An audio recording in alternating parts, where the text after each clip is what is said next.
त्यानंतर छान मिक्स केलं होतं. एक दिवस मी इथे असंच ठेवून दिलं आणि दुसऱ्या दिवशी मी इथे तुम्हाला हे छान मिक्स करून दाखवते. तुम्हाला जर अजून इथे तेल हवं असेल तर तुम्ही इथे ॲड करू शकता.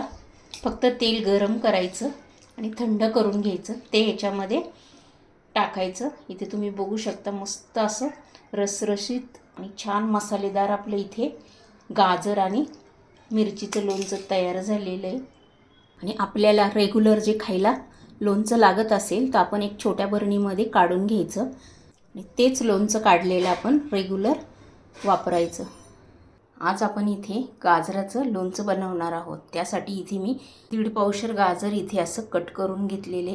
हे सर्वात आधी काय केलं, धुवून घेतलेले आणि त्यानंतर स्वच्छ इथे कापडाने पुसून घेतलेले आणि त्यानंतर एकसारखं इथे कट करून घेतलेलं आहे. इथे जास्त पातळ पण नाही आणि जास्त जाड पण नाही, अशी मीडियम साईजची इथे मी गाजर असे एकसारखे कट करून घेतलेले. त्यानंतर इथे गाजराच्या लोणच्यासाठी इथे मी तिखट हिरवी मिरची घेतलेली. ही मिरची इथे मी 100 ग्रॅम घेतलेली, बारीक अशी कट करून घेतलेली आहे. इथे ना मिरची पण अशी एकसारखी कट करून घेतलेली. एका मिरचीला इथे 2 कट करून घेतलेले, हे बघा. आणि गाजराच्या तुलनेत इथे मी मिरची थोडी कमीच घेतलेली, कारण इथे मी तिखट मिरची वापरलेली. इथे मी घरीच मसाला तयार करून लोणचं बनवणार आहे. चला आता आपण मसाल्यामध्ये काय घ्यायचं ते बघूया. 1 वाटी छोटी भरून इथे धणे घेतलेले, पाऊण वाटी इथे जिरे घेतलेले, पाऊण वाटी इथे मोहरीची डाळ घेतलेली आहे. त्यानंतर इथे मी बडीशोप घेतलेली पाऊण वाटीच. इथे 15 ते 20 मेथीचे दाणे घेतलेले, अर्धा चमचा भरून इथे मोहरी घेतलेले, अर्धा चमचा इथे ओवा घेतलेला आहे. त्यानंतर इथे मी 15 काळी मिरी घेतलेली आहे. आता इथे सर्व आपले मसाले काढून झालेले. आता हे मसाले आहे ना आपण इथे हलके पॅनमध्ये भाजून घेणार आहोत. गॅस मिडियमच ठेवायचं आहे. त्यानंतर इथे आपण जेवढे तुम्हाला मसाले दाखवले ना ते सर्व याच्यामध्ये आता आपण टाकून घेणार आहोत. मीडियम गॅसवर आता आपण हे छान भाजून घ्यायचे, हलकेसे इथे भाजून घेणार आहोत. हा जो मसाला आहे ना हा भाजताना इथे काही जास्त वेळ लागत नाही आपल्याला. मीडियम गॅसवरच आपण हा भाजून घेणार आहोत.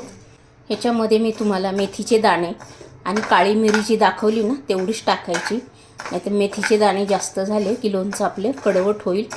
हे बघा इथे कलर पण चेंज झालेला आहे. बघा इथे तुम्ही बघू शकता मसाला आपला छान मस्त भाजला गेलेला आहे. आता आपण गॅस इथे बंद करूया. मीडियम गॅसवरच मी इथे छान असं भाजून घेतलेलं होतं. आणि आता हे थंड करून आपण मिक्सरला आरडभरडच बारीक करून घेणार आहोत. मिक्सरला आहे ना हे जास्त एकदम बारीक पावडर नाही करायची याची आपल्याला, थोडंसं हे आरडभरडं असेल तरी चालेल. आता थंड करून मी मिक्सरला हे फिरून घेते. हे बघा इथे मसाला असा जास्त बारीक पण केलेला नाही आहे, असाच इथे आरडाभरडा मिक्सरला फिरून घेतलेला आहे. सेम असाच करून घ्यायचा आहे. इथे आपण जास्त जाड पण केलेला नाही आहे आणि जास्त इथे बारीक पण केलेला नाही आहे. असाच परफेक्ट इथे बनवून घ्यायचा आहे. इथे गाजर आपलं पूर्णपणे असं कोरडं हवं, पूर्ण असं कोरडंच हवं. एकही थोडाही पाण्याचा इथे अंश राहता कामा नये. हे बघा किती कोरडं फडफडीत इथे मी गाजर करून घेतलेलं आहे. खाली असं पूर्ण सुकवून घेतलेलं आहे. हे बघा काहीच इथे ओलसरपणाच नाही आहे या गाजराला. थोडं पण ओलसरपणा राहिला की आपलं गाजराचं जे लोणचं असतं ना ते पटकन खराब होतं. त्याचप्रमाणे इथे मिरची पण तेवढीच कोरडी करून घ्यायची आहे आपण. आता जो मिक्सरला फिरवलेला मसाला होता ना तो याच्यामध्ये ॲड करायचा आहे. सर्व मसाला इथे मी टाकून घेणार आहे. हे बघा इथे पूर्ण मसाला मी टाकून घेतलेला आहे. त्यानंतर इथे मी 1 चमचा भरून हळद ॲड केलेली आहे. 1 मोठा चमचा भरून इथे लाल तिखट टाकून घेतलेलं आहे. त्यानंतर इथे 1 चमचा भरून इथे मीठ टाकून घेतलेलं आहे. अजून 1 चमचा, 2 चमचे मीठ इथे आपण टाकून घेतलेलं आहे. त्यानंतर इथे मी 1 चमचा भरून इथे ब्लॅक सॉल्ट टाकून घेतलेलं आहे. अर्धा चमचा हिंग टाकून घेतलेला आहे. तुम्ही हा हिंग तेलामध्ये टाकला तरी चालेल, पण मी इथे ॲड केलेला आहे.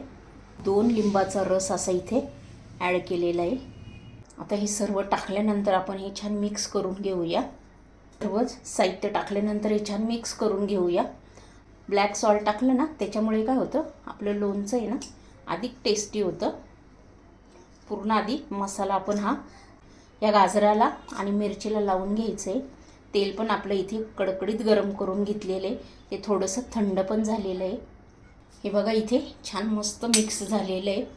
सर्व मसाला या गाजराला आणि मिरचीला लागला गेलेला आहे.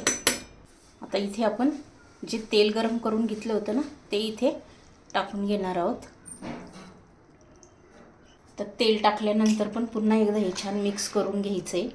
ह्या मसाल्यामध्ये हे गाजर मिरची छान याच्यामध्ये मुरली ना की तेवढं आपलं लोणचं अधिक टेस्टी होतं. हे बघा इथे छान असं मिक्स करून घेतलेलं आहे. हे बघा इथे तेल मी इथे टाकून घेतल्यानंतर छान मिक्स केलं होतं आणि एक दिवस मी इथे असंच ठेवून दिलं आणि दुसऱ्या दिवशी मी इथे तुम्हाला हे छान मिक्स करून दाखवते. याच्यामध्ये हे छान मुरल्या गेलेलं आहे. जर तुम्हाला इथे तेल कमी वाटलं तर तुम्ही इथे गरम तेल करायचं आणि त्यानंतर थंड करून घ्यायचं आणि ते याच्यामध्ये ॲड करायचं. हे बघा मसाला इथे छान तुम्ही बघू शकता मस्त असं मुरलं गेलेलं आहे आपलं हे लोणचं या तेलामध्ये. अजून मुरेल. मला इथे एवढंच तेल ठीक वाटतंय. तुम्हाला जर अजून इथे तेल हवं असेल तर तुम्ही इथे ॲड करू शकता.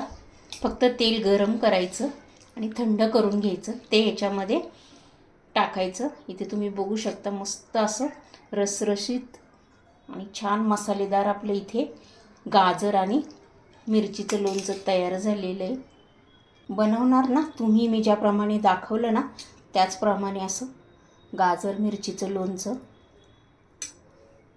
तुम्हाला जर ही रेसिपी आवडली असेल तर पटकन लाईक करून घ्या. चॅनलवर जर नवीन असेल तर सबस्क्राईब करून घ्या आणि हा व्हिडिओ तुमच्या मित्रमैत्रिणींनाही शेअर करा. जेवढं लोणचं दिसायला छान दिसते तेवढंच ते खायला पण चटपटीत आहे. नक्की तुम्ही ट्राय करा. बरणीमध्ये लोणचं भरल्यानंतर खाली तेल जातं. पुन्हा आपण चमच्याने हे छान मिक्स करून घ्यायचं आहे आणि छान मिक्स झाल्यानंतर जिथे पाण्याचा संपर्क येणार नाही अशा ठिकाणी हे झाकण बंद करून ठेवून द्यायचं. आणि आपल्याला रेग्युलर जे खायला लोणचं लागत असेल तर आपण एक छोट्या बरणीमध्ये काढून घ्यायचं आणि तेच लोणचं काढलेलं आपण रेग्युलर वापरायचं. आणि अशाच छान छान रेसिपी घेऊन आपण नेक्स्ट व्हिडिओमध्ये पुन्हा भेटूया.